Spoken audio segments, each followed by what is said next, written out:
10 लाखांचा चेक आहे सत्यजितला. ओ सॉरी, सत्यजित साहेबांना द्या आणि माझा निरोप द्या. बॅलन्स अमाऊंटचा चेक मी 3-4 दिवसात देईन म्हणून. विहंगा भाऊजी थांबा, मला थोडं बोलायचंय तुमच्याशी. मला तुमच्याशी बोलण्यात काही एक इंटरेस्ट नाहीये.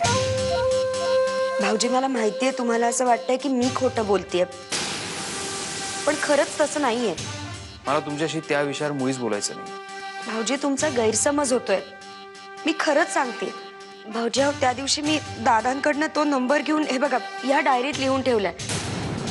मला वाटलं की हे वाचून तुम्हीच लॉकर उघडलात. तुम्ही म्हणालातही ना की तुम्हाला काही महत्वाची कागदपत्र हवी आहेत म्हणून. झालंय तुमचं, येतो मी. भाऊजी प्लीज ट्राय टू अंडरस्टँड. तुमच्यात आणि सत्यजित दादांमध्ये जे काही घडलं ते खरंच घडायला नको होतं. मला तुमच्या सांत्वनाची गरज नाहीये. भाऊजी तुमचा राग मी समजू शकते, पण सत्यजित दादांसमोर मी कसं काय बोलणार? मी त्या दिवशी त्यांना काय घडलं ते सांगत होते तर त्यांनी मला माझ्याच शब्दात पकडलं. तुम्हालाही माहितीये त्यांच्यासमोर कोणीच काहीच बोलू शकत नाही. मला काही महत्वाची कामं आहेत.